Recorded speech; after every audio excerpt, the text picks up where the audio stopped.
நகையை ஆட்டையை போடணும், இந்த சிந்துவை வீட்டை விட்டு விரட்டணும் அப்படிங்கிறதுல மகாவும் எசக்கியும் குறிக்கோளாக இருக்கிறாங்க. எப்படி எடுக்க போகிறாங்க அப்படிங்கிறத பார்க்குறதுக்கு முன்னாடி, நம்ம வீடியோக்குள்ளே போகிறதுக்கு முன்னாடி உங்கள் பொண்ணான கையால் ஒரு லைக்கை போட்டு சப்ஸ்கிரைப் பண்ணிடுங்க என் அன்பான இனிய உறவுகளே. சிந்துவை கண்ணை கட்டின மாதிரி டக்குன்னு என்ன பண்ணுறாங்க, மகா வந்து பார்த்துக்கிட்டு இங்கே எடுக்க போகிறார் எசக்கி.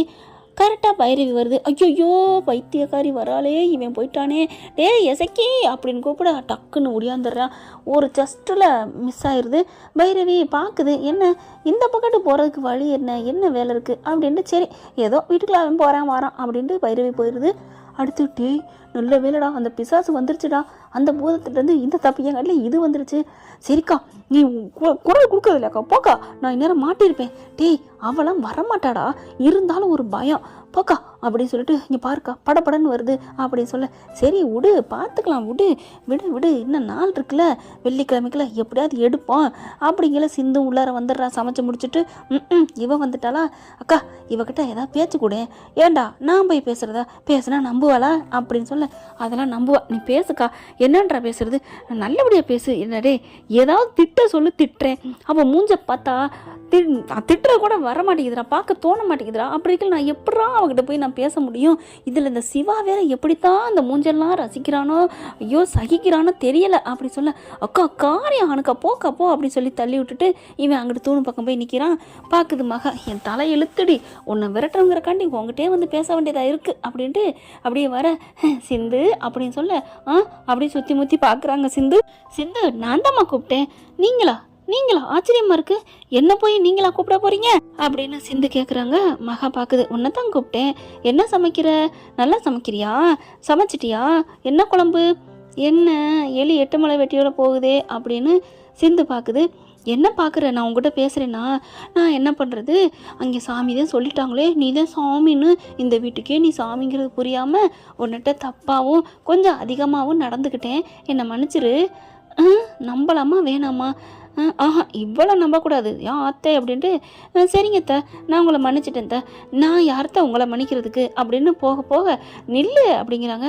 அது சரி இப்போ பேச்சு கொடுத்து என்ன புண்ணியம், அவள் வீட்டு வரைக்கும் வந்துட்டா, இவன் ஒரு கேனே அப்படின்ட்டு, சரி போ சிந்து அப்புறமா அவங்ககிட்ட பேசுகிறேன்.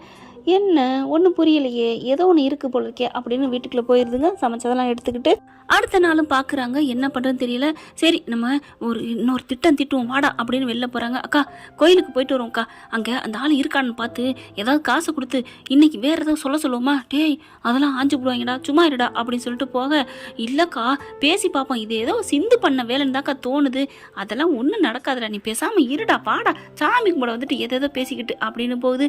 இதுகளுக்கெல்லாம் மனசாட்சியே இருக்கா இல்லையான்னு தெரியலங்க, பண்ணுறதெல்லாம் மொல்ல மாதிரித்தானோ முடிச்ச வைக்கத்தானோ, ஆனால் சாமிக்கிட்ட போய் நின்னா சொல்லுவாங்கல்ல சின்ன பிள்ளையிலேருந்தே கண்ணை குத்திட்டு போய் சொன்னான்னு, அந்த இது நினப்பு வருமா வராதா, இல்லை இவங்க அப்பா அத்தான் சொல்லி வளர்த்தாங்களா இல்லையா, இந்த டவுட் எனக்கு இருந்துகிட்டே இருக்குங்க. கெட்டவங்க பூரா சாமியை வேண்டையில் இதுங்க சாமி கும்பிட போனா அவன்கிட்ட சொல்லலான்னு பார்த்தா சிந்து பேசிக்கு நிற்கிது. அக்கா நான் சொன்ன மாதிரி பார்த்தியாக்கா, அந்த சாமியாருக்கு இவளுக்கு லிங்க் இருக்கு, டே தப்பா பேசாதடா அக்கா, நான் அப்படி சொல்லலக்கா, நீ வேற, நான் சொன்னது இவ ஏதோ சொல்லி கொடுத்து தான் அவன் ஆடி இருக்காரு, எனக்கு நல்லா தெரியுது, வாக்கா போவான் அப்படின்னு கையில் இருடா இன்னைக்கு என்ன சொல்றான்னு பாப்போம் இருடா அப்படின்னு சொல்லிட்டு போறாங்க. எனக்கு ஆசீர்வாதம் பண்ணுங்க சாமி அப்படிங்கிறாங்க.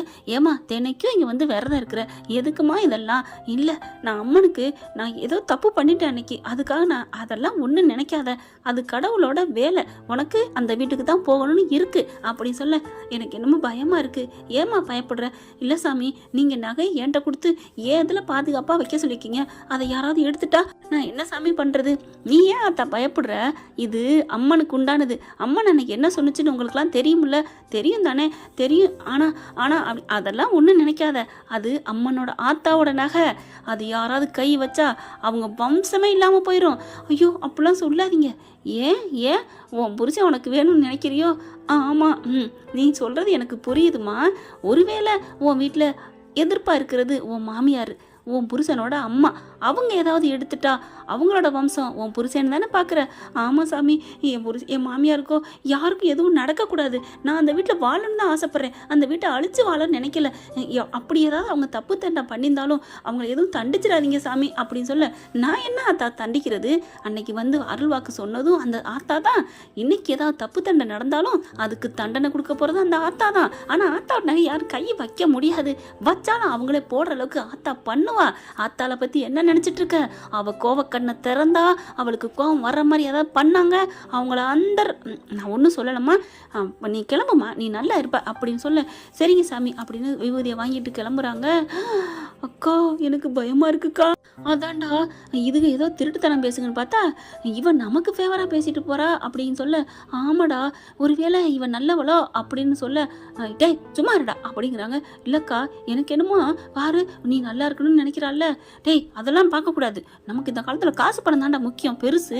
அக்கா நம்மக்கிட்ட காசு பணமா இல்லை? டேய் என்னடா நினைக்கிற, அப்போ உன் பொண்டாட்டியை பிரித்து விட்டுருவோமா உனக்கிட்ட இருந்து? அக்கா அதெல்லாம் முக்கியம் இல்லை அப்படின்னு சொல்லுது.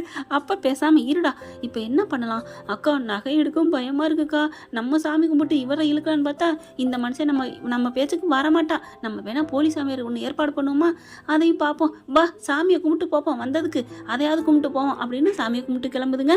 அடுத்து இங்கே வெளியில் உட்காந்து சேர்ந்து பாட்டுக்க செல்லை நோண்டிக்கிட்டு இருக்கு. அக்கா இதுதான் சரியான சமயம், வாக்கா அப்படின்னு சொல்லிட்டு நீ இங்கே நின்றுக்க நான் போகிறேன் அப்படின்னு உள்ளர போகிறாங்க. போயிட்டு பெட்டியை தூக்கிட்டு அப்படி தூக்க அங்கிட்டு பைரவி இப்படி கிராஸ் பண்ணி போகுது. யார்? சிந்து அங்கே நிற்கிறா, இங்கே யார் அப்படின்னு பார்த்துடுறாங்க. ஏன்னா சிந்து வெளியில் உட்காந்துருக்க பார்த்துட்டு தான் பைரவி உள்ளர வருது. பார்த்தோன்னே வேட்டி தெரிஞ்சிருதுங்க இசக்கியோடது. யார் அப்படின்னு கேட்க படார்னு பெட்டியை போட்டுறான். யார் அப்படிங்கல, ஒன்றும் இல்லை நான் தான், இங்கே எதுக்கு நீ வரணும் அப்படின்னு சொல்ல. அதனால ஏதோ சத்தம் கிடிச்சு அதெல்லாம் வந்தேன், இப்போ நீ வந்த மாதிரி தான். ஹலோ நீ இருக்கிற பார்த்தா நான் வந்தேன், அப்போ முன்னாடி யார் இருக்கணும் நீ வர்றதுக்கு? கரெக்டாக பாயிண்ட் பிடிக்கிறாளே அப்படின்ட்டு. ஒன்றும் இல்லை, அதுவும் இல்லாமல் பெட்டியை நீ தூக்கிட்டு ஏதோ டம்முன்னு கேட்டுச்சு அப்படின்னு சொல்லல. எல்லாரும் வந்துடுறாங்க. அத்தை அத்தை அப்படின்னு கூப்பிட அம்புட ஓடியார. மகா பார்க்குது, ஐயோ மாட்டிக்கிட்டேன் போல இருக்கேன் என் தம்பி அப்படின்னு சொல்லிட்டு எல்லாரும் ஓடி வராங்க. என்ன என்ன அப்படிங்கல, இதோ இவங்க இருந்து பெட்டியை தூக்கி கீழே போட்டதை நான் பார்த்தேன் அப்படின்னு சொல்ல. சிந்து வந்துடுது. என்ன நகை எடுக்க பார்க்குறீங்களா அப்படின்னு சிந்து சொல்ல. அதெல்லாம் இல்லை அக்கா, அன்னபூர்ணி அக்காட்ட போய் மகா அப்படியே கெஞ்சுது, என் தம்பி மேலே இவளுக்கு பழி போடுறாளுங்க, இதோ இவ அக்கா இவளுக்கு நல்லது பண்ணிட்டாலாம் அந்த இதில், அதனால அவள் பக்கம் பேசுகிறா. அதெல்லாம் இல்லை, என் புள்ள அப்படிலாம் இல்லை, என் தம்பி அப்படி நல்லவன், உள்ளுக்குள்ள ஏதோ சத்தம் கெட்டு போயிருக்கான், அது எப்படி உங்களுக்கு தெரியும் அவன் சொன்னது? இல்லை அவங்க சொன்னது என் காதில் விழுந்துச்சு. அப்படியே போட்டு பாயிண்ட பிடிக்குது பைரவி. அப்போ இந்த பெட்டியை தூக்குனது எதுக்கு அதை சொல்லுங்க. ஆனால் நான் அதெல்லாம் ஒன்றுமே பண்ணலாமா, இங்கே ஏதோ சத்தம் கெடுச்சுன்னு வந்தேன், யாராவது தூக்கிட்டு போயிட்டா என்ன ஆகும், அதனால தான் வந்து பார்த்தேன்.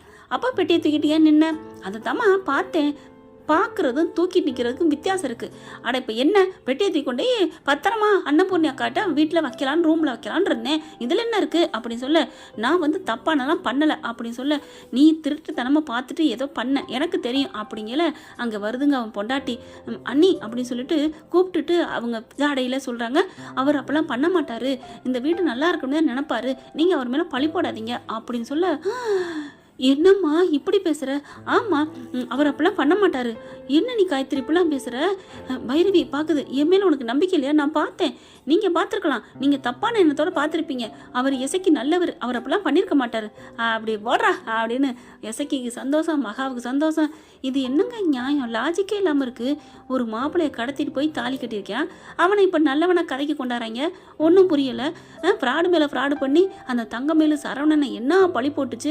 இன்னைக்கு பார்த்தா சரவணனை ஒரு குற்றவாளி மாதிரி ஆக்கிட்டாங்க, தங்க மேலே ஒரு என்னமோ தியாக செம்மல் மாதிரி காமிக்கிறாங்க. என்ன போகுது கதைன்னு தெரியல. இப்போ இந்த பிள்ளை சொன்னோம் யாரும் ஒன்றும் சொல்ல முடியல. அன்னபூர்ணி என்ன பண்ணுது, எல்லாரும் போங்க போங்க அவங்கவுங்க போங்க அப்படின்னு சொல்லிட்டு, இங்கே பாருமா பத்திரமா வச்சுக்கிட்டு உன் பொறுப்பு, வீட்டை இனிமேல் போகையில் வரல சாத்திட்டே வா சரியா அப்படிங்கிறாங்க. சரிங்க சரிங்க அத்தை அப்படின்னு சொல்லிட்டு போகுது. அப்படியே எல்லாம் ஆளாளுக்கு முறைச்சு பார்த்துட்டு போகுதுங்க. அக்கா என்னக்கா, சரி வாடா இன்னும் 2 ராத்திரி இருக்குல்ல பார்த்துக்குவோம் வா. ஆனாலும் தைரியம் தாங்க, விழா கொண்ட மாதிரி எப்படி இருந்தாலும் நம்ம அதை சாதிக்கணும் அப்படின்னு அப்படி குறிக்கோளாக இருக்குதுங்க. காலையில் எந்திரிச்சு வெளில நான் பண்ணணும்டா அப்படின்னு 2 நிற்கிதுங்க. இந்த பிள்ளை காலைல சேர்ந்து எந்திரிச்சு வெளில போகுது. அங்கே வெளியில் பாத்ரூம் இருக்குல்ல அதுக்கு குளிக்க போகுது. சாத்திட்டு தாங்க போகுது, பூட்டிட்டு போவேன் நம்ம பக்கி. இவன் பாருங்க அழகாக திறக்கிறாங்க, திறந்து உள்ளார போகிறாங்க. சீக்கிரம் சீக்கிரம் அப்படின்னு சொல்லிட்டு பெட்டியிலேருந்து எல்லாத்தையும் நகையெல்லாம் எடுத்து அப்படியே என்ன பண்ணுறாங்க, போலி நகையை உள்ளார வச்சுறாங்க. வச்சுட்டு துணி பையில் அள்ளி கொண்டு வீட்டுக்குள்ளே ஓடிடுதுங்க. ரூம்குள்ளே போயிட்டு எங்கேக்கா வைக்கிறது அப்படின்னு சொல்ல. எங்கே வைக்கிறதா, அதுதான்டா இப்போ பிரச்சனையாக இருக்குது. அக்கா அக்கா இங்கே வாங்க. என்னடா பீரோல அப்பம்டா? அக்கா அதுக்கெல்லாம் பீரோலாம் யாராவது வந்து கதவை திறந்து பார்த்துருவாங்க, கட்டல் கடியிலும் குனிஞ்சு பார்த்துருவாங்க. அக்கா என்னடா பண்ணுற, அப்படி எங்கடா வைக்கிறது? எல்லா இடமும் மனுஷங்க திறந்து பார்த்துருவாங்கக்கா. அப்போ மனுஷங்க திறந்து பார்ப்பானா, அப்போ ஆடு மாடு பாம்பு பூச்சி பட்டை அது வந்து பார்க்குற இடமா வைக்கணுங்கிறியா? இல்லைக்கா. அந்த பாருக்கா, இங்கே பாரு ஃப்ளவர் பக்கி வச்சிருக்குல்ல, இந்த பானைக்குள்ள வைப்போமா, அது அழகாக கூடு அப்படியே அது தேன் கூடு மாதிரி இருக்குங்க. அதுக்குள்ளே ஃப்ளவர் பக்கி எடுத்துட்டு உள்ளுக்குள்ளே வச்சுறாங்க நகையை. பத்திரமா இருக்கணுக்கா. சூப்பர் ஐடியா அப்படின்னு சாதிச்சிட்டோன்னு ரொம்ப சந்தோஷப்பட்டுக்கிறதுங்க. சிந்து வேலையெல்லாம் முடிச்சுட்டு வழக்கம் போல் இருக்குங்க. அடுத்து வெள்ளிக்கிழமை கிளம்பலான்னு அதுக்கு மறுநாள் தாங்க வெள்ளிக்கிழமை நாள் இருக்கிறாங்க. ஆனால் நகை போனோன்னு அங்கே தெரியாமல் போயிருமா நாத்தா மகமாய்க்கு. இவங்க ரொம்ப சந்தோஷம். சிந்து உனக்கு நாளைக்கு இருக்குடி ஆப்பு அப்படின்னு நினச்சிட்டு இருக்க. கரெக்டாக பார்த்தீங்கன்னா அன்னபூர்ணி அந்த சோஃபாவில் உட்காந்துருக்குதுங்க வரண்டாவில். அங்கே சிந்து சமைச்சிக்கிட்டு இருக்காங்க. கரெக்டாக ஒன்று உள்ளுக்க வருதுங்க. வளைஞ்சு வளைஞ்சு வர சிந்து பார்க்குறாங்க. பாம்பு அப்படின்னு சொல்லிட்டு, பாம்பு அத்தை, பாம்பு வீட்டுக்குள்ள வருது அப்படின்னு அங்கேருந்து கத்துது. சிந்து ஏதோ பாம்பு வருதுன்னு கத்துறாடி அப்படின்னு எல்லாம் அப்படி எந்திரிக்க கரெக்டாக வந்துடுதுங்க. மேலே வீட்டுக்கு ஹாலுக்கு வந்துடுது. ஆமாம் அவள் சொன்னால் சரிதான். ஐயோ அப்படின்னு எல்லாரும் கத்த ஆரம்பிக்கிறாங்க. சிந்து ஓடி வருது. அத்தை கவலைப்படுறீங்க, நான் பிடிக்கிறேன். நீ பிடிச்சி ஏதாவது ஆயிராமடி அப்படின்னு அன்னபூர்ணியை வாயில் வந்துடுது. என்ன இருந்தாலும் அழியன்னு நினைக்க மாட்டாங்க இல்லையா? அது பார்த்தா அங்கிட்டும் வளைஞ்சு போகுது. எல்லாரும் அங்கிட்டும் போகிறாங்க. மகாவுக்கு எசக்கிக்கு தூக்கி வாரி போடுது. உள்ளே இருந்து கதவை திறந்து போட்டு என்னாச்சு பாம்பா அப்படின்னு வர, இதுங்க இங்கிட்டு வர பாம்பு பசுக்குன்னு வைமைன்னு உள்ளுக்குள்ள போகுது. ஐயோ உள்ளுக்கு போகுதே அப்படின்னு சொல்ல இங்கிட்டு போகிறாங்க. இங்கிட்டு ஆளுகள்லாம் வாசலே நிற்கிதுங்க. உள்ளுக்க போமா வேணாமா அப்படின்னுட்டு இப்போ என்ன பண்ணுறது? ஐயோ விடிஞ்சா வெள்ளிக்கிழமை வியாழக்கிழமை பொழுது, இப்போ என்ன பண்ணலாம்? பாம்பு பிடிக்க கூட்டிட்டு வாங்க அப்படின்னு சொல்ல எல்லாரும் ஒதுங்கிக்குவோம், அது வாட்டுக்கு போயிடும் அப்படின்னு சொல்லி எல்லாரும் ஒதுங்குறாங்க. போப்பா நாகராஜா, நாகரம்மாவா நாகராணியா யாருன்னு தெரியலையே, நீ போயா அப்படிங்கிறாங்க. அது அங்கிட்டும் வளைஞ்சு நெளிஞ்சு போயிட்டு இருக்கு. ஐயோ என் மெத்தையில் போய் படுத்திருக்கே. ஐயோ கரெக்டாக மெத்தையில் போய் உட்காந்து படம் எடுத்துக்கிட்டு இருக்குங்க. சொயின்னு அப்படி பயப்படுறாங்க. ஆளை போய் கூட்டுவாங்க பாம்பு பிடிக்கிறவங்கள அப்படிங்கிறாங்க. அதுக்கெல்லாம் லேட் ஆயிரும், நேரங்காலம் இல்லை, என்ன பண்ணுறது அப்படிங்களா? நம்மளாம் வெளில தானே இருக்கோம், ஏன் பயப்படுறீங்க அப்படின்னு ஆர்வம் சொல்கிறாரு. சிவாவும் அதே மாதிரி சொல்ல சிந்து என்ன பண்ணுது, நான் போய் பிடிக்கட்டா? ஐயோ அதை பார்க்கல பயமாக இருக்குது, நீ போகாதா சிந்து அப்படின்னு ஆர்வம் தாங்க நல்லா பேசுகிறாரு. இல்லை நான் போகிறேன் அப்படிங்கல கிட்டக்க போகிறாங்க. அப்படியே சொயின்னு இப்படி செய்தா அப்படியே ஒதுங்கிடுறாங்க. அது போட்டு தள்ளு, இவ்வளோ போடு அப்படியே போடு அப்படின்னு ரொம்ப மகா சொல்ல சர்றன்னு கட்டுலேருந்து அப்படியே இறங்கி வருதுங்க. விறுவிறுன்னு வேகமாக வர ஐயோ அம்புட்டு அலறி அடித்து ஓடுதுங்க. மகாவை தாங்க துரத்துது. அங்கிட்டும் ஐயோ அப்படின்னு சொல்லி இந்த பக்கம் அந்த பக்கம் ஓட, அதுக்கப்புறம் மறுபடியும் மகா ரூமுக்குள்ளே ஓடுதுங்க. என்ன உங்கள் ரூமுக்குள்ளே போகுது, உங்கள் ரூமுக்குள்ள அதுக்கு உண்டானது எதுவும் இருக்கா அப்படின்னு கேட்டு போடுறாரு ஆறுமுகம். கேட்டோன்னு தூக்கி வாரி போடுது. ஐயோ அக்கா அதுக்கு ரூம்னா, அப்போ நம்ம ரூமுக்குள்ள நகை வச்சிருக்கமே, அப்போ ஒருவேளை என் நகையை நான் விடமாட்டேன், அந்த ஆத்தா விடமாட்டான்னு அந்த சாமியாடி சொன்னாரே, அது மாதிரி இது ஒருவேளை அந்த ஆத்தாவாக தான் இருக்குமா அப்படிங்கல மண்டையை ஆட்ட ஐயோ பயமா இருக்கே, என்ன பண்றது புரியலையே, இருடா அடங்கிக்கிட்டு இருடா, அது நம்ம ரூமுக்கே வருதே, ஓ ரூமுக்கே வருதேக்கா அப்படிங்கிறாங்க. அங்கிட்டு எல்லாரையும் விளையாட்டு காட்டிட்டு மறுபடியும் உள்ளரே போகுதுங்க. போயிட்டு இந்த பக்கத்து அந்த போக்க என்ன பண்ணுது, கரெக்டாக அந்த பானை இருக்க இடத்துக்கே போய் ஜக்க சுற்றிக்கிறதுங்க. நல்லா ரவுண்டு கட்டி சுற்றிக்கிறது. ஐயோ இதுக்குள்ள போய் நிற்கிதே, கரெக்டாக அந்த நகைக்கிட்டே போய் நிற்கிதேடா, ஆமாக்கா மாட்டுனக்கா அப்படின்னு ரெண்டும் புலம்ப இவர் சிந்து என்ன பண்ணுறாங்க, நான் போய் எடுக்கிறேன் பயப்படாதீங்க அப்படின்னு சொல்லிட்டு கிட்டக்க போகிறாங்க. அப்புறமா பைரவி வேணா சிந்து அப்படின்னு தடுக்குது. ஏன் என்ன பயம்? உடனே இவங்க மகாவும் எசக்கி, அக்கா இது சும்மா விடக்கூடாது, கம்பு எடுத்து அடிங்கக்கா அப்படிங்கிற பாம்பு பட்டான்னு திரும்புது பாருங்க. அப்படியே உயிர் போகுது இதுகளுக்கு. ஐயோன்னு அந்த இதில் பொட்டுன்னு ஒரே போடுதுங்க. அந்த ஜார்லேயே பொட்டுன்னு போடுது. ஐயோ ஏன் இதை போட்டு இந்த உடைக்குது, யாரையும் கிட்டக்கும் விட மாட்டேங்குது, ஒன்றும் புரியலையே, இந்த ஜாரில் அப்படி என்ன இருக்குது அப்படின்னு சொல்ல புரிஞ்சு போச்சு, சோழி முடிஞ்சிச்சு அப்படின்னு நினச்சிட்டு இருக்காங்க. இங்கே சிந்து என்ன பண்ணுது, கிட்டக்க போகுது. அம்மா நாகராணி அம்மா, நீ எங்கள் வீட்டை விட்டு நீ இங்கே இரு, எங்களுக்கு தெய்வ பக்தி அதிகம் இருக்குது, ஆனால் இப்போ எதுக்கு இப்போ வந்திருக்க, இதே ஏன் சுற்றி இருக்க அப்படின்னு சொல்ல அப்படியே பார்க்குதுங்க. அப்படியே உருண்டு டொடக்குன்னு கீழே அதை தட்டி விட்டுட்டு அப்படியே இறங்கி அது வாட்டுக்க அப்படியே சிந்துக்கிட்ட நிற்கிது. அப்படியே சாமி மாதிரி கையை எடுத்து கும்பிட்றாங்க. நாகராணி அம்மா நீ எங்கள் குடும்பத்தை காக்கணும், எங்கள் குடும்பத்தில் இருக்கவங்களை எதுவும் தீங்கு பண்ணிடாத அப்படின்னு சொல்லி அப்படியே தலையை குனியுது சிந்து. அந்த தலை மேலே அப்படியே முத்தம் கொடுக்குற மாதிரி ஆசீர்வாதம் பண்ணிட்டு அது வாட்டுக்கு போகுதுங்க. அப்பாடா போயிடுச்சுடா, அக்கா சீக்கிரம் போய் அதை எடுத்து வைக்கா அப்படின்னு சொல்ல சரிடா அப்படின்னு பதட்டத்தில் அப்படி அதை எடுக்கிறாங்க. எடுத்தா அந்த பூச்சாறு கீழே விழுந்து கிடக்கா. டபக்குன்னு அந்த நகை ரெண்டு விழுகுதுங்க வெளியில். அதாவது அந்த செயின் நெக்லஸ்லாம் இருக்குல்ல அது அப்படியே கொஞ்சம் அப்படியே இலை கீழே விழுகுதுங்க. அதில் இருக்க நகை அன்னபூர்ணி கண்ணில் தான் படுது. என்னது அப்படின்னு சொல்கிறாங்க. சிவா சிந்து பார்க்குறாங்க. ஆமாம்மா பெரியம்மா ஆமாம் அப்படின்னு சொல்லிட்டு என்னமோ இருக்குது. ஒன்றும் இல்லை இது சும்மா நாங்கள் மாடல் தான் அப்படின்னு தூக்கி அந்த பூவை தூக்கி அந்த ஜாடியில் வைக்கிறாரு அந்த இசக்கி. இருங்க அப்படின்னு ஒன்றும் இல்லைன்னு திரும்புகிறார். அட ஒன்றும் இல்லைன்னா என்ன நாங்கள் பார்க்குறோம் அப்படின்னு ஆர்வம் பறிச்சா அப்படி பொட்டான்னு பழந்துக்கிட்டு விழுகுதுங்க. பொத்தன்னு கொட்டுது நகை பூரா தூக்கி வாரி போடுது. ஓ இதுக்காகத்தான் இம்புட்டுமா அப்படின்னு அன்னபூர்ணி பார்க்க சிவா எல்லாருமே அதிர்ச்சி ஆகுறாங்க. பைரவி பார்க்குது. அது சரி இந்த நகை இங்கே எப்படி வந்துச்சு? ஆமாம்ல அக்கா எப்படிக்கா? ஆமாடா இசக்கி இங்கே எப்படி வந்துச்சு? என்ன உங்கள் ரூமுக்கு இங்கே எப்படி வந்துச்சுன்னு கேட்டால் என்ன சொல்கிறீங்க? என்ன நினச்சிட்டு இருக்கீங்க? அதெல்லாம் இல்லை அது வந்து அப்படின்னு நடுங்குதுங்க. யாருக்கு தெரியும் எங்கள் மேலே பழி போடுறக்காண்டி சிந்து கூட வச்சிருக்கலாம். என்னது உங்கள் மேலே பழி போடுறக்கா? என்னத்தை விளையாடுறீங்களா அப்படின்னு சிந்து சொல்ல பைரவிக்கு செம கோவம் வருது. என்ன கைங்களை மாட்டினதுக்கப்புறம் அப்போவே நினச்சேன் பாம்பு சுற்றி வரையில நீங்கள் தான் இதை எடுத்து வச்சிருக்கீங்க. ஐயோயோ அப்படிலாம் இல்லை. அப்புறம் இதுக்குள்ள எப்படி வந்துச்சு? எங்களுக்கு தெரியாது. எங்கள் மேலே தப்பு இருந்தால் அது எங்களை கொத்திட்டு போயிருக்குல்ல அப்படின்னு சொல்ல. ஓ அப்போ சிந்து எடுத்து அந்த வச்சிருந்தா அவளையும் போட்டிருக்கணும்ல. அவளுக்கு ஆசீர்வாதம் பண்ணிட்டு போயிருக்கு. அவள் கேட்டதுனால தான் இறங்கி போயிருக்கு பார்த்தீங்கல்ல அப்படின்னு பைரவி சொல்ல அன்னபூர்ணிக்கு உரைக்குதுங்க. ஏன்னா பாம்பு அழகாக ஆசீர்வதிச்சு நெத்தியில் அப்படி தலையில் ஆசீர்வாதம் பண்ணிட்டு போகுதுன்னா அது வேற லெவல் தானே. தெய்வ பக்தி இருந்தால் தானே. அதனால ஒன்றும் பண்ண முடியல. என்ன மகா என்ன பண்ணி வச்சிருக்க? அதெல்லாம் ஒன்றும் இல்லை. அப்புறம் ஓடி போய் அங்கே போய் பெட்டியை திறந்து பார்க்குறாங்க. இங்கேயும் நகை இருக்குது அப்படின்னு சொல்ல நகை இருக்கா? அப்போ தான் எடுத்து அன்னபூர்ணி பார்க்குது. இதெல்லாம் தங்க மாதிரி தெரியலையே அப்படின்னு சொல்ல இது பூரா போலி. என்னம்மா ஏமா அப்படி பண்ணியிருக்கீங்கன்னு சிவா கத்துறாரு. சிவா நான்லாம் ஒன்றும் பண்ணலடா. அவள் தாண்டா ஏதோ பண்ணியிருக்கா. யாரு இவ அப்படி பண்ணிட்டாளா? ஆமாடா அவள் என்ன பண்ணுவா? பொய் சத்தியம் பண்ணி பொய் தாலி வாங்கினவ தானே. அதை ஒன்னே எத்தனை நாளைக்கு தான் சொல்லுவீங்க அப்படின்னு சிவா கோவம் வந்துடுது. அன்னபூர்ணி பார்க்குது. அப்போ இவனுக்கு வருத்தமே இல்லையா அப்படிங்கிற மாதிரி. அவள் இந்த 3 நாளாக எங்கேயும் போல இங்கே தான் இருந்தா அப்படின்னு சொல்ல. நேற்று வெளில போனால அப்படின்னு சொல்ல. அவள் எங்கே போனான்னு சொல்லட்டா? கோயிலுக்கு போய் சாமி கும்பிட்டு வந்தா அவ்வளவுதான் தெரியுமா அப்படின்னு சொல்ல. அதுக்கப்புறம் வேற எங்கேயாவது போயிருப்பா. அது அப்போ போய் நகையை மாற்றி வச்சுட்டு வந்திருக்கலாம்ல. சரி அதுக்கப்புறம் நகையை கொடுத்து உடனே இருந்து இம்புட்டு நகையை உடனே செஞ்சு வாங்கிட்டு வந்து வச்சுட்டாளா அப்படின்னு ஆர்வம் கேட்க. ஆமாடா அப்படித்தான் பண்ணியிருக்கணும். அவள் எப்பாவது ராத்திரி போயிருப்பா. ஏன்னா கோயிலுக்கு போறேன்னு சொல்லிட்டு எங்கேயாவது போயிருக்கலாம்ல. கோயிலுக்கு போயிருக்கவே மாட்டால. அதெல்லாம் இல்லை நானும் கூட தான் போனேன் அப்படின்னு ஆர்வம் சொல்றாரு. என்னது நீ போனியா? ஆமா அவளுக்கு ஏதாவது நடக்கலாம் என்ன பண்றா ஏது பண்றான்னு நான் ஃபாலோ பண்ணிட்டே போனேன். நான் கண் கொத்தி பாம்பா பார்த்துட்டு தான் இருந்தேன். சிந்துவுக்கு இதுக்கு எந்த சம்மந்தம் இல்லை. அம்மா நீங்க நம்புறீங்களா இல்லையா அப்படின்னு சொல்ல. அப்படி பாக்குறாங்க. நான் நம்புறேன்டா அப்படின்னு சொல்லிட்டு ஏமாக அப்படி பண்ண அக்கா அப்படி அக்கா நொக்கான்னு சொல்லாத எதுக்கடி இப்படி பண்ண அப்படின்னு ஓங்கி பலார்னு கொடுக்க. அக்கா என்னை மன்னிச்சிருங்கன்னு 2 பேரும் காலில் விழுந்து அழுகுதுங்க. ஏன்டி இப்படி பண்ண?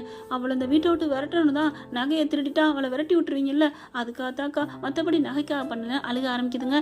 அன்னபூரணிக்கு செம்ம கோவம் வருது. இப்போ இவங்க தப்பு பண்ணிட்டாங்க. அன்னபூரணி என்ன பண்ண போகிறாங்க? ஒன்றும் இல்லை ஏன்பா தங்கச்சி பாவம் அப்படின்னு மன்னிச்சு ஏற்றுக்க போகிறாங்களா? சிந்துவை மட்டும் ஏதாவது பண்ணிட்டா சிந்து தப்பு பண்ணிட்டா அவள் போய் தாலி வாங்கிட்டான்னு சொல்லி விரட்டி அடிக்கிறீங்க தண்டனை கொடுக்குறீங்க. இப்போ எசக்கிக்கும் இவளுக்கு என்னடி அன்னபூரணி தண்டனை கொடுக்க போற? என்ன கொடுக்கலாம் அப்படின்னு காமெண்ட்ஸ்ல சொல்லுங்க ஃப்ரெண்ட்ஸ். இப்படி போனா எப்படி இருக்கும்ட்டு. தேங்க்யூ. இந்த வீடியோ உங்களுக்கு பிடிச்சிருந்தா தயவு செய்து லைக் பண்ணுங்க. இன்னும் அப்டேட்ஸ்க்காக சேனலை சப்ஸ்கிரைப் பண்ண மறக்காதீங்க. நம்ம கிட்ட இருக்க எல்லா சேனல்ஸோட லேட்டஸ்ட் வீடியோ அப்டேட்ஸ்க்காக மேல ரைட் சைடுல காட்டுற லிங்கை கிளிக் பண்ணி வாட்ஸ்அப் குரூப்ல ஜாயின் பண்ணுங்க. உங்களிடம் விடைபெறுவது நான் உங்கள் மெஹர்.